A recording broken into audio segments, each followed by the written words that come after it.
Merci, donc Pierre. Donc on va commencer avec ce premier cas, donc qui est un monsieur de 85 ans qui nous est adressé pour une douleur thoracique prolongée, avec, vous verrez, un sus-décalage du segment ST. Et vous voyez ici sur cette plaque les différents délais, donc une douleur qui commence à midi et demi, qui est l'horaire assez facilement identifiable, et qui appelle quelques heures plus tard, qui arrive une demi-heure après en salle de cath lab.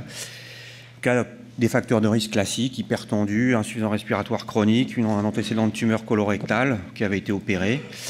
Et voici le premier bilan clinique, donc un patient qui libre 2, 16-8, qui a été pré-traité par l'aspirine. Et voici son électrocardiogramme de surface qui est enregistré par le SAMU, avec, vous voyez, un sus-décalage antérieur étendu et une image en miroir, donc un infarctus qui arrive dans les, disons, 6 premières heures de l'initiation de la douleur. Donc la première question qui vous est posée, est-ce que chez ce monsieur de 85 ans qui n'a pas d'antécédent hémorragique majeur, vous feriez un pré-traitement avec un inhibiteur du P2Y12? Donc on est dans le cadre d'un ST+. Alors vous pouvez lever la main, ceux qui feraient oui. Bon, et ceux qui ne feraient pas? Bon. Donc il a reçu que de l'aspirine. Hein. Au départ, il a reçu que de l'aspirine. Ouais. Voilà, donc peux nous remontrer l'électro initial peut-être? Ouais. Voilà, donc il n'y a vraiment pas d'ambiguïté sur le diagnostic. Hein. Ni sur la gravité de l'infarctus. Hein. Voilà, c'est un infarctus antérieur étendu. Ouais. Peut-être en D3 aussi. Avec un sus-décalage en inférieur, mais en tout cas une occlusion probablement d'une IVA après une première diagonale. Et puis les troubles conductifs, tu sais s'ils étaient préexistants ou pas? On ne sait pas du tout. Non, d'accord. Donc il y a un BAV1, mais on n'a rien de plus. Ok. Bon, donc il y a une majorité pour penser qu'il faut faire des P2Y12. Voilà. La deuxième question, est-ce que vous feriez un pré-traitement avec des 2B3A à cet âge-là? Pareil, levez la main pour les 2B3A. Donc très peu, une minorité. Voilà, une personne. Bon, vous voulez commenter pourquoi vous feriez le 2B3A ou si vous voulez commenter? C'est pas une interro écrite, hein, mais nous on le fait. Le SAMU avec qui on travaille, enfin ou les SAMU, ils le font dans 10% des infarctus et puis plutôt chez des patients un peu jeunes, quoi. Mais dans les infarctus étendus, ils le font. Oui, allez-y, oui. Je ferai le pré-traitement par les anti-GP 2B3A. Le temps de savoir le statut coronaire, voilà. Vous ne l'auriez pas fait avant, de toute manière? Non, je ne l'aurais pas fait avant, je vais le faire sur la table. Voilà. Ah oui, d'accord. Voilà. Donc là, à ce stade-là, on ne connaît pas le statut coronaire, donc il y en a peu qui le feraient, je pense qu'ils ont raison. Donc le patient est mis sur la table et donc on commence l'opacification de la coronaire droite, qui, vous voyez, est infiltrée de façon diffuse, avec une sténose qui est probablement serrée sur le segment 2. Et on ne voit pas de reprise du réseau contralatéral. Sur l'opacification du réseau gauche, donc vous voyez une longue infiltration du tronc commun, des calcifications coronaires, une occlusion de l'hiver en position très proximale sur cette vue crâniale, et puis on aperçoit des lésions sur le réseau circonflexe latéral qu'on va voir plus en détail sur la vue en position caudale, avec, vous voyez, une lésion d'une circonflexe marginale, et puis une sténose serrée, vilaine, d'une grosse branche en position bissectrice, une subocclusion d'une branche diagonale au-dessus, hein, et puis vous voyez également un aspect anfractueux du tronc commun qui est un peu disséqué sur sa portion distale. Bon, le monsieur, il ne va pas trop mal. Il a quand même des crépitants, donc on lui met un peu de VNI, on lui met un petit peu de diurétique. Et puis ensuite, ce qu'on fait à ce stade-là chez ces patients, d'abord on fait toujours une échographie pour avoir un petit peu, être sûr qu'il n'y ait pas de complications mécaniques. Mais là, Jean-Philippe, tu es en phase aiguë d'infarctus, non? Oui, mais on prend le temps. Oui. Mais on fait toujours une échographie chez les octogénaires sur la table. C'est un principe de base, parce qu'en fait, on passe à côté des complications mécaniques. Est-ce que tout le monde est d'accord avec ça? Parce que ça, c'est un point important quand même. Hein. c'est assez controversé quand même, parce qu'on a quand même l'impression, on dit toujours le door to balloon, d'avoir l'artère ouverte le plus rapidement possible. Et le fait de faire une échographie, est-ce que ça ne rajoute pas du délai un petit peu, et donc un risque de nécrose un peu plus étendue, nécrose antérieure chez ce patient, 85 ans? Disons que l'échographe, nous on l'a dans le cath lab.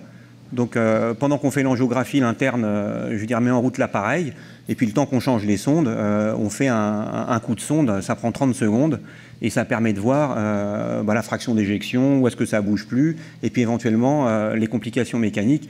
Alors là on était relativement, tranquille, parce que bon, il n'y avait pas de souffle à l'auscultation, mais c'est typiquement des patients qui font des CIV qu'on ne voit pas, quoi. Donc il faut se méfier, quoi. Voilà, donc on le fait de principe. Donc, dans la salle, qui fait quoi, là? Donc, ce patient qui était en stade Killip 2, donc il n'est pas en état de choc, hein, il a quand même une tension qui reste élevée, mais il est quand même en OAP. Nous, de façon quasiment systématique, même dans les pré-chocs, on a ce qu'on appelle une shock team. Hein, donc on demande à ce que les gens viennent, notamment chez les patients qui sont tritronculaires, pour décider de la stratégie. Et donc on décide de 3 choses, c'est-à-dire que, donc c'est pas toutes les phases aiguës, mais c'est des phases aiguës un peu comme ça. La première question qu'on pose, c'est si ça dévisse, est-ce qu'on met une ECMO? Et pendant qu'on travaille, donc on demande au réanimateur qui est juste au même étage son avis. Et en général, souvent, on fait descendre également le chirurgien, parce qu'il y a toujours un chirurgien d'astreinte, juste pour discuter avec lui, en sachant qu'on c'est des malades, on les revascularise de façon systématique par angioplastie. Et on lui pose la question, est-ce que si ça ne va pas après, tu es d'accord pour mettre une ECMO? Et est-ce que tu veux qu'on mette un ballon? Et on pose toujours cette question. Et le ballon, on décide de le mettre éventuellement après la procédure, si jamais on l'assiste derrière. Donc ça, c'est local, c'est une décision locale, mais on réunit chez ces malades qui sont un peu justes toujours la shock team pendant qu'on fait l'angioplastie. Alors ça me semble original. On va demander peut-être aux 2 chirurgiens si dans leur ville ils ont cette pratique, c'est-à-dire sur un patient âgé qui arrive en infarctus antérieur étendu, voire septal profond, mais dont on sent bien qu'il va rapidement basculer dans le choc décompensé, attendu les lésions subtotales qu'il a sur les 2 branches majeures qu'on voit et qui restent perméables. Est-ce qu'on vous demande votre avis? Est-ce que vous intervenez ou... Alors, nous, à Rennes, ça va être très simple, puisque le titre de la séance, c'est « Les patients compliqués ». On va certainement pas plus compliquer le problème que ce pauvre monsieur de 85 ans qui arrive là avec ce problème-là. Si l'angioplasticien pense qu'il peut lui faire un geste simple qui va l'améliorer pour 1 ou 2 ans, eh bien c'est très bien. On n'ira certainement pas à l'ECMO et on ne descend quasiment pas pour ces patients-là. Mais c'est pareil, c'est discuté en amont avant. Et là, on n'a pas parlé avant de l'état du patient, de son mode de vie, où est-ce qu'il était, comment il était. Mais enfin bon, 85 ans, ça reste pour nous des âges maintenant quand même encore avancés. À supposer qu'il aurait été plus jeune, vous gardez des indications de revascularisation chirurgicale dans ce type de tableau? Non. Mais il est 85 ans, bon état général, hein. Ouais, autonome, ouais. 80 kilos, type solide, quoi. Ouais. C'est pas le petit papy fragile, quoi. Mais bon, ça, ils font toujours ça avant d'arriver chez nous. Oui, ensuite, après, une fois qu'ils sont passés, c'est très clair que si on reste tout bib, on s'aperçoit que très vite, ils vont faire leurs 85 ans et dans les 6 mois qui vont suivre, ils vont faire leurs 90 ans qu'ils n'ont pas encore. Donc, mais je suis d'accord au moins sur la discussion. Ensuite, voilà, je trouve que c'était bien la nuance qui a été mise suivant les centres. La Pitié, c'est quand même le centre de la greffe et de l'assistance cardiaque et de l'ECMO. Donc, vous avez des pratiques qui sont particulières et justement, ce qui est intéressant, c'est de lire vos séries et de voir ce que deviennent les gens. Mais là, très honnêtement, enfin, je sais pas, Hervé Le Breton est là dans la salle, puisqu'il faut que ça soit interactif, il peut peut-être nuancer mon propos, mais nous, ça s'arrête là. On ne met pas d'ECMO à cet âge-là. Ça, c'est clair. Et on les revascularise très rarement. Par contre, le ballon, qui va suivre un geste d'angioplastie, si ça peut aider à passer le cap, il n'y a pas de problème. Mais on connaît aussi la morbidité des ballons à cet âge-là. Alors Hervé, qu'est-ce que tu en fais de ce patient? Non, mais je suis d'accord je suis d'accord avec Jean-Philippe, je ne peux pas faire autrement. C'est mon chirurgien, je ne peux pas m'opposer à lui. Non, mais je suis d'accord avec lui que ce patient-là, qui n'a pas de problème hémodynamique, hein, c'est ce que tu nous as dit à l'admission, on ne contacte pas l'équipe d'assistance et puis on n'ira pas non, on va le revasculariser en phase aiguë. Sur l'artère jugée responsable de l'infarctus, qui est l'IVA et plus ou moins la diagonale. Et puis ensuite, on discutera éventuellement l'assistance, la contre-pulsion si l'état hémodynamique commence à se dégrader ou s'il se dégrade en fin de procédure. Et on ne sera pas très agressif dans la prise en charge en phase aiguë. Après on peut ensuite discuter effectivement en fonction de l'état général du patient, si on va plus loin dans l'assistance et plus loin dans la... Mais on va essayer d'être assez soft dans la prise en charge en phase aiguë. Mais nous on essaie, l'objectif c'est d'être soft, mais au moins on sait où on s'arrête quand on commence la procédure et quand ça va mal. Donc ça, disons que ça prend pas beaucoup plus. Quand le chirurgien n'est pas disponible pour venir, bon, on fait sans l'avis du chirurgien. S'ils sont disponibles pour venir, eh bien ils voient le cas rapidement avec nous et puis ça n'empêche pas d'avancer la procédure. Emmanuel. Oui, je pense que nous non plus, on l'aurait peut-être pas assisté d'emblée, mais ce qui est très important, et on l'a fait depuis moins longtemps que vous, c'est d'avoir effectivement un circuit qui est prédéfini avec le réanimateur de chirurgie cardiaque et le chirurgien cardiaque d'astreinte, pour que quand tous ces patients-là sont au moins discutés. C'est-à-dire qu'on a un numéro pour ces types d'indications et on discute. On dit, le chirurgien va dire il a 85 ans, c'est pas la peine, on arrête là, mais on a posé la question. Et inversement, s'il est plus jeune, si la situation est un peu différente, mais chaque patient est discuté et on a mis en place un numéro d'appel commun avec une liste pour effectivement pas à chaque fois se dire où est le chirurgien qu'on lui demande, où est le responsable de l'assistance. Et ça, c'est très important pour gagner du temps dans ces indications-là. Et on collige tous ces cas et on essaie de faire une fois par mois une réunion où on débriefe toutes les indications potentielles pour lesquelles on a réuni, entre guillemets, la shock team, comme tu dis, qu'on ait pris la décision d'assistance ou pas, et on essaye comme ça de gagner en expérience, puisque effectivement, là où on gagne en expérience, c'est en analysant les résultats, les devenirs de ces patients. Alors, mais là, de première intention, certainement, on n'aurait pas mis d'ECMO. Ouais. Donc voilà, donc on passe le guide dans l'IVA. Et la question suivante, donc le guide ne rouvre pas l'artère. La question suivante, c'est est-ce que vous faites à ce stade-là une thromboaspiration ? Moi, j'ai juste une petite question pour toi, Jean-Philippe. Donc, on a vu que c'était plutôt pré-traitement par antiplaquettaire, délai d'action rapide. Mais qu'est-ce que tu mets comme anticoagulation pour ce patient ? Donc là, c'est l'anticoagulation parentérale au moment où soit il est pré-traité avec un anticoagulant injectable, auquel cas on ne rajoute rien, soit il n'y a pas de traitement. Donc nous, dans notre institution, on utilise des bolus d'enoxaparine, mais je veux dire, après, c'est aussi au libre choix. On est convaincu que l'enoxaparine est un meilleur anticoagulant, donc on fait ça dans le cathéter, quoi. Et à quelle dose ? Bah là, en l'occurrence, on fait 0,5 mg kilo, quoi. Je veux dire, la durée d'action, c'est à peu près 3 heures, donc c'est indépendant de l'âge et de la fonction rénale. Est-ce que tu lui as fait un anti-GP2B3A ? Chez ce patient, on n'a pas fait d'anti-GP2B3A, je veux dire, au moment où on l'a vu. Donc on s'est d'abord posé la question de savoir, à ce stade-là, est-ce qu'on fait une thromboaspiration Alors on va faire voter la salle. Qui thromboaspire, là, en première intention ? Qui ne thromboaspire pas ? Ok, donc très large majorité. On n'a pas mis de ballon. Ce serait intéressant d'avoir l'avis de ceux qui ne thromboaspirent pas. On aurait pu débulquer au ballon. Pourquoi ? Laurent, tu thromboaspires pas ? Et dans ce cas-là, pas de thromboaspiration malgré l'artère qui est occluse. Je le thromboaspire pas pour une simple raison, c'est que je pense qu'il y a une sténose sévère en dessous, que c'est pas comme un patient jeune qui a une rupture de plaque et que le cathéter de thromboaspiration va se planter dedans, ça va peut-être pas passer, on va tout disséquer. Donc moi je reste très prudent avec un petit coup de ballon parce que je pense qu'il y a une lésion sévère en dessous. C'est difficile de préjuger quand il y a un TIMI 0 ce que tu vas trouver, s'il y a du caillot bloqué en amont, etc. etc. Bon, personnellement, là, moi je thromboaspire.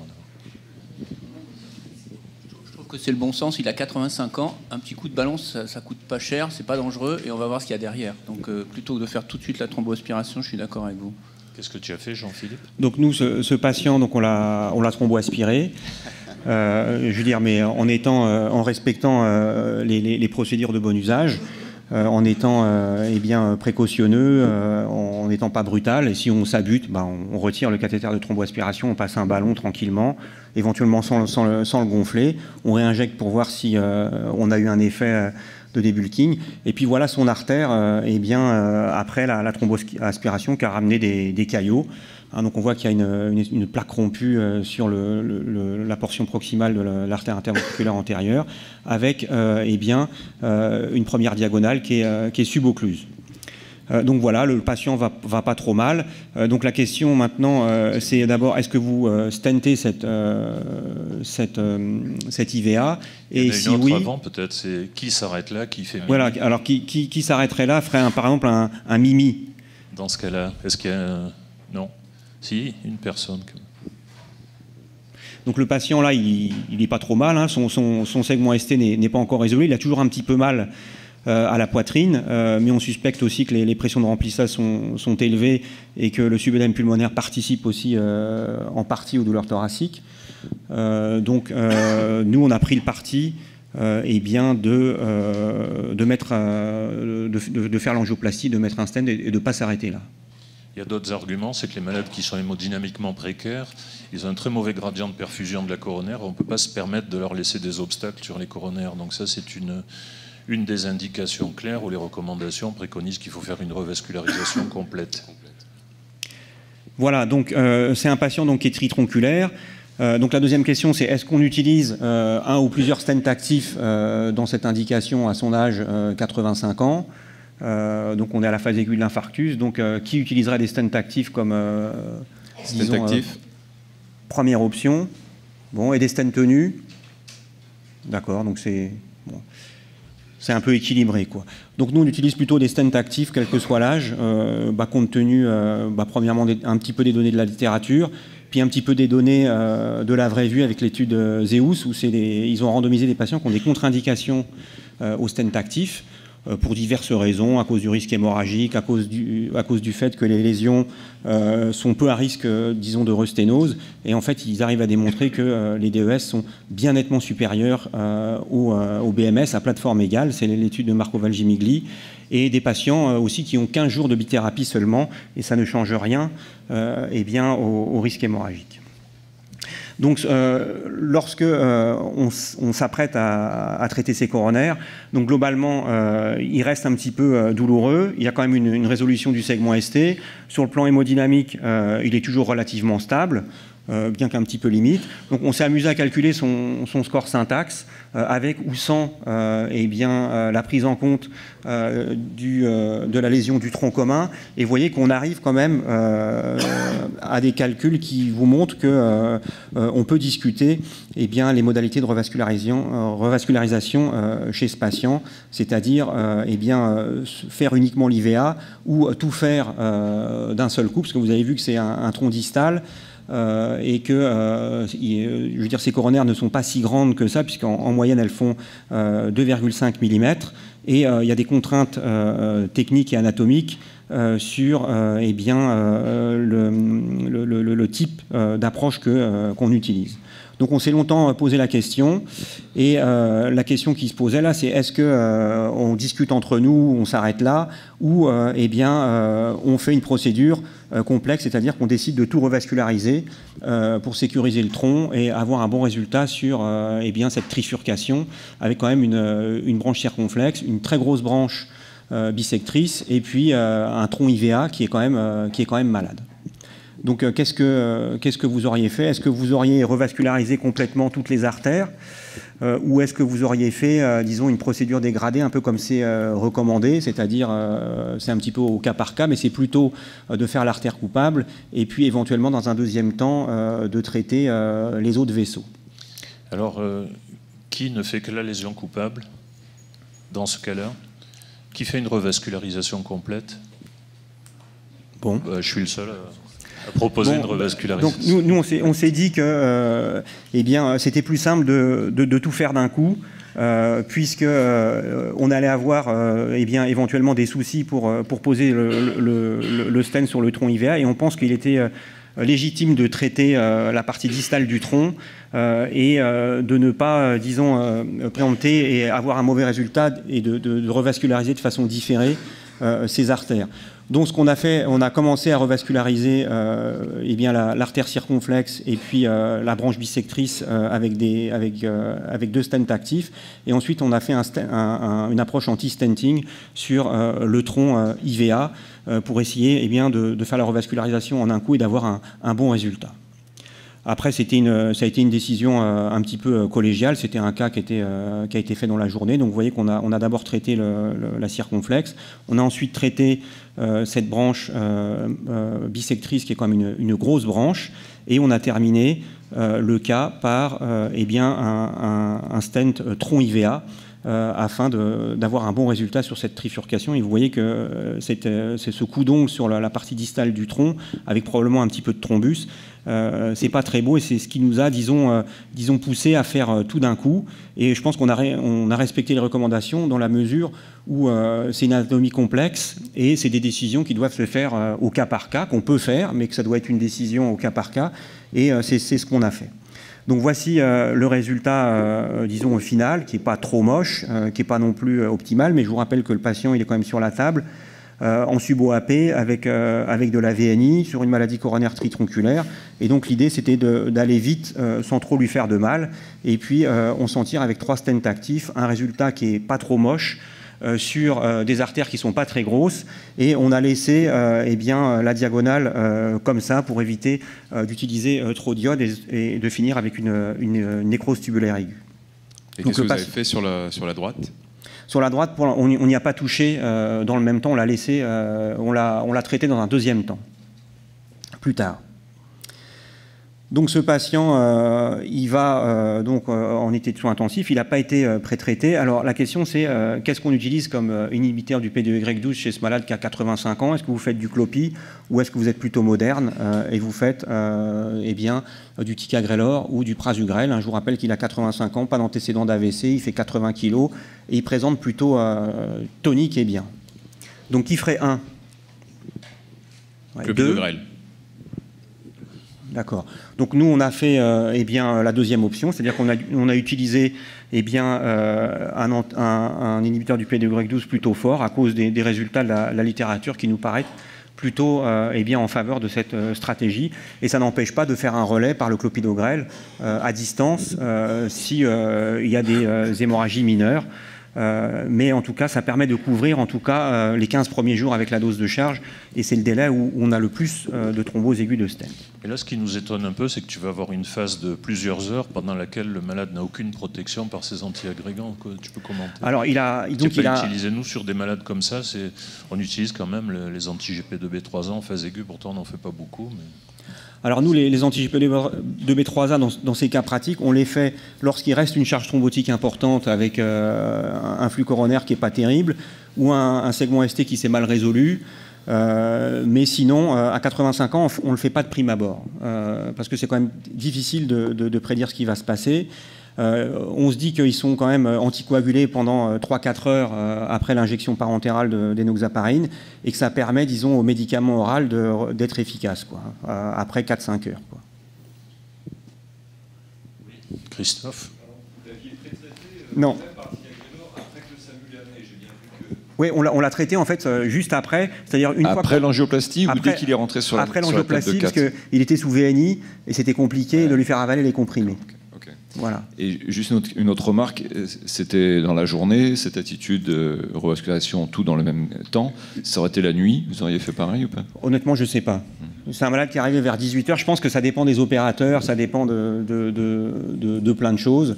Bon, là on était à 2 et c'est vrai que bon, ça nous a paru, disons, une bonne décision. Voilà, donc ce patient, bon, après on répondra peut-être à sa question, parce que cette question, elle est un peu hors sujet. Donc on le charge, vous voyez qu'il relate pas mal de troponine, donc c'est quand même un infarctus étendu, avec une dysfonction ventriculaire gauche, un VG qui reste non dilaté, et une akinésie antérosepto-apicale, une petite régurgitation mitrale, des pressions pulmonaires qui redescendent, et il évolue plutôt bien, avec un petit passage transitoire en FA, et il fait un œdème pulmonaire. Donc le passage en FA est spontanément résolutif, avec un petit peu d'amiodarone. Donc on le garde plus longtemps, évidemment on le garde 5 jours, il revient en rythme sinusal, et la question qu'on se pose après, c'est sous quoi on le fait sortir, ce brave homme. Et la question qu'on s'est posée avant, c'est comment est-ce que vous évaluez son risque cardio-embolique, si vous estimez que c'est une fibrillation atriale qui est significative et qui justifierait une anticoagulation sur le long terme. Alors, est-ce que vous pouvez me dire comment vous évaluez son risque cardio-embolique chez ce malade? Est-ce que vous pensez en risque annuel, c'est 1, 2, 3 ou au moins 4% chez ce malade? Qui se lance? Alors, qui dit 1, 2, 3, au moins 4? Le reste. Voilà, bon, vous avez bien répondu, donc. Est-ce qu'il y a un commentaire du panel? On va peut-être demander à Gilbert Habib ce qu'il en pense. Oui, bon, moi je ne suis pas spécialiste du tout des coronaires, comme vous le savez, ni vraiment de la fibrillation. Moi, c'est plutôt les valves et les cardiomyopathies, donc j'interviendrai un petit peu plus après, certainement. Pour le problème de la fibrillation auriculaire, je pense qu'il faut considérer la fibrillation paroxystique classiquement comme la fibrillation chronique. Donc on va considérer qu'il est en fibrillation ou qu'il l'a été très récemment, et je crois qu'on appliquerait les scores habituels. Et je pense que ce patient, il doit avoir un score très élevé puisqu'il est âgé, qu'il a... Ouais, c'est ça, il est à peu près à 5. Hein, il est vasculaire par définition. Donc si on applique le Schatz-Vasc que voilà, et que tu montres sur cette diapositive, ça fait quand même un risque important chez ce patient qui justifierait une anticoagulation très certainement. Et bien sûr, le problème qui va se poser, j'imagine, par la suite, c'est comment on va gérer l'association des anticoagulants avec la double anti-agrégation plaquettaire. Alors maintenant, comment vous évaluez son risque hémorragique chez ce malade? Est-ce que vous pensez qu'il est à 1, 2, 3 ou au moins à 4%? Alors 1%, 2%, 3%, au moins 4%. Voilà, donc c'est la majorité. Ben voilà, si on fait le Hasbled, on est aux alentours de 3, donc ça fait un risque aux alentours de 3-4%. Donc c'est pas facile de couper la poire en deux. Alors après, nous, disons la discussion qu'on a dans ces cas-là, c'est qu'on raisonne en termes d'échelle de temps, c'est-à-dire quel est le risque qui prévaut immédiatement? Est-ce que c'est plus le risque lié à cette FA transitoire ou est-ce que c'est plus le risque de thrombose de stent, en sachant que secondairement, on va lui faire l'angioplastie de la coronaire droite? Et donc, on se pose cette question parce que la question est la suivante, qu'est-ce qu'on fait comme ordonnance de sortie? Est-ce qu'on laisse une bithérapie antiagrégante? Est-ce qu'on fait une trithérapie avec des antivitamines K, avec des relais? Les relais qui sont toujours à risque, hein, parce que ça veut dire qu'on fait une anticoagulation parentérale. Hein, l'anticoagulation parentérale, ça veut dire que c'est de la voie sous-cutanée, ça veut dire qu'on peut attraper la petite artère épigastrique supérieure et faire un hématome de paroi. Ou est-ce qu'on fait un ACO, ou est-ce qu'on arrête l'un des deux antiagrégants qu'on a commencé et puis on fait un anticoagulant? Donc, c'est-à-dire que est-ce qu'on fait quelque chose de compliqué qui va prolonger l'hospitalisation et avec un risque hémorragique qui est plus important, ou est-ce qu'on fait simple, c'est-à-dire qu'on se dit, bon, la FA elle est transitoire, le risque annuel cardio-embolique c'est 6%, si on fait, disons, en risque mensuel, on est dans le 0,5%, et si on évalue le risque de thrombose de stent, on est plutôt, chez ce malade, dans les 3% ou 2,5% sur les 6 premières semaines. Donc je vous pose la question, qu'est-ce que vous auriez fait chez ce malade? Est-ce que vous auriez fait eh bien, l'ordonnance numéro 1, l'ordonnance numéro 2, l'ordonnance numéro 3 ou l'ordonnance numéro 4? Alors qui aurait fait 1? Donc aspirine, prasugrel. 2. Ouais, 3. 4. Bon. Donc nous on a fait eh bien, la bithérapie seule, parce qu'on s'est dit que, comme je vous l'ai dit, c'est plutôt le risque coronaire qui prévaut, en tout cas sur les premières semaines, et qu'on va majorer le risque hémorragique dans la situation de relais si on utilise des AVK. Donc l'AFA en fait est transitoire, il n'y a pas de valvulopathie significative associée, il n'a pas les oreillettes gauches qui sont énormes. On peut se dire que l'AFA c'est peut-être un épiphénomène qui est lié à l'infarctus, à l'OAP, et que peut-être qu'il ne va pas récidiver dans les toutes premières semaines. Donc ce malade on l'a fait sortir sous simplement bithérapie avec du prasugrel, et il est revenu 3 semaines plus tard pour qu'on lui fasse la coronaire droite, sans récidive de fibrillation atriale et sans complications surajoutées. Parfait. Si je peux rajouter un petit commentaire supplémentaire sur le risque embolique, c'est vrai que votre attitude a été tout à fait logique. Je pense que dans les scores de Schatz et de Schatz-Vasc, l'échographie ne joue pas un rôle significatif, mais dans un cas pareil, peut-être que de temps en temps ça peut influer, c'est-à-dire si on a une très grosse oreillette gauche ou si on a une dysfonction ventriculaire gauche sévère persistante à la sortie de l'hôpital, peut-être ça peut avoir une influence. Mais sinon, je suis tout à fait d'accord avec toi que le fait qu'il ait eu une fibrillation transitoire est quelque chose, bien sûr, qu'on doit prendre en considération dans cette situation.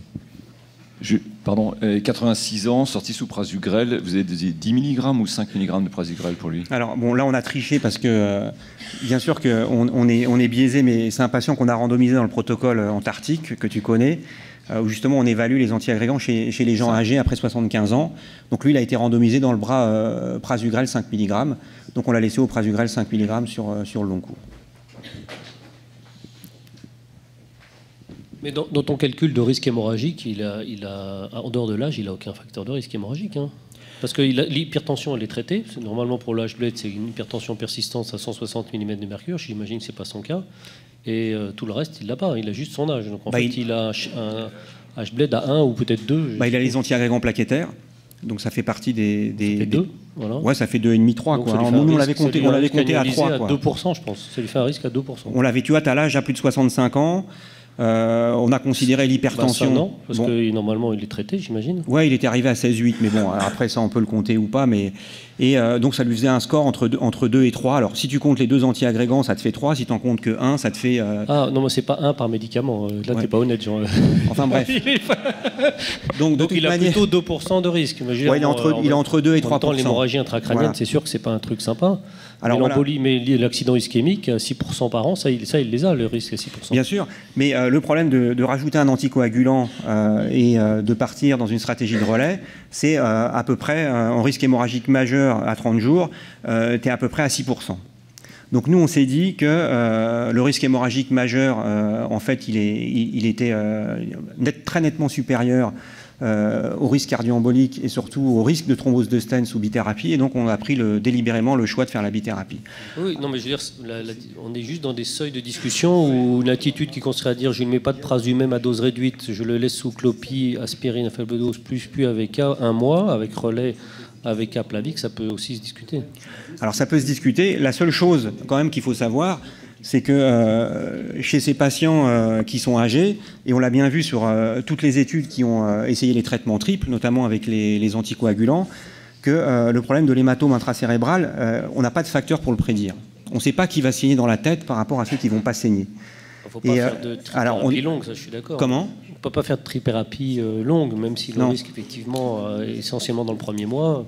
Donc nous on s'est dit, bon, il aurait eu un antécédent d'AVC, il aurait une EFA persistante, probablement qu'on aurait initié un traitement anticoagulant, mais là on s'est dit que c'était vraiment le risque coronaire qui l'emportait, et c'est ce qui a motivé pour faire la bithérapie sans anticoagulant. C'est pas facile à instaurer chez un vieillard qui est sous prasugrel, hein, ça. Alors, non, d'accord, mais tu as une période quand même où tu as un cumul des effets des drogues puissantes, où il y a un risque hémorragique majeur quand même. Voilà, donc s'il avait fallu faire une trithérapie, nous on aurait probablement dégradé le prasugrel en clopidogrel et on aurait pris un ACO sans relais sous-cutané, sans AVK, sans INR. Ouais. Mais ça après c'est des choix personnels, hein, ça repose sur pas grand-chose. Mais... Tu peux peut-être nous passer une plaque des dernières recommandations pour conclure avant qu'on passe la parole à Emmanuel sur le deuxième cas clinique. Bon, alors je passe rapidement sur le pré-traitement parce qu'on en a largement discuté sur le choix des stents actifs, mais retenez que quand même le stent actif à la phase aiguë d'un infarctus du myocarde, ça marche quand même mieux qu'un stent tenu, et je pense que c'est un message qui est important.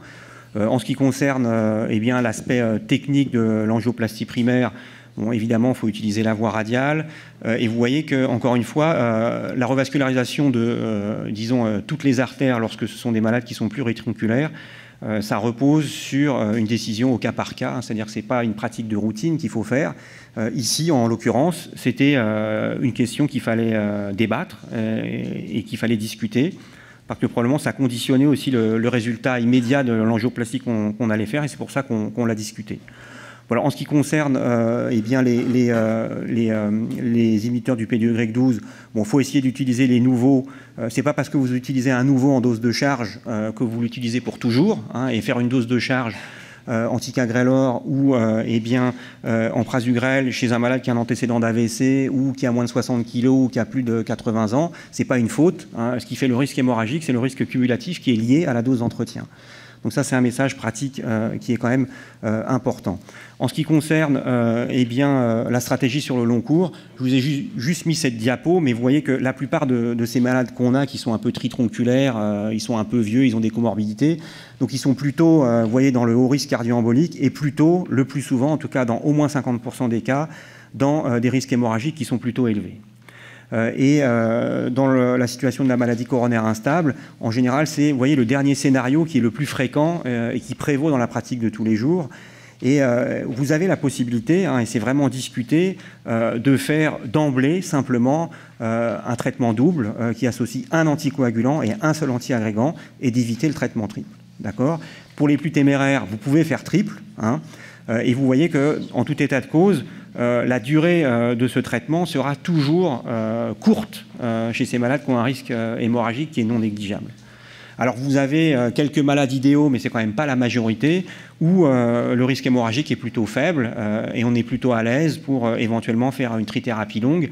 Mais retenez que ce scénario, c'est pas le scénario de la vie de tous les jours. On est plutôt dans ce dernier scénario qui est le plus à risque, où finalement se télescope le risque coronaire et le risque cardio-embolique. Voilà, alors encore une fois, c'est des avis d'experts, ça repose sur pas grand-chose.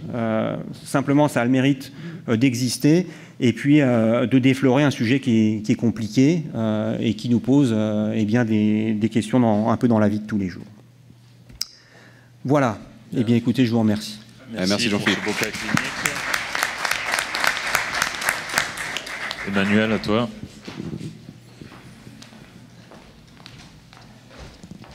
Donc Emmanuel, maintenant, va nous parler d'un sujet difficile aussi, c'est la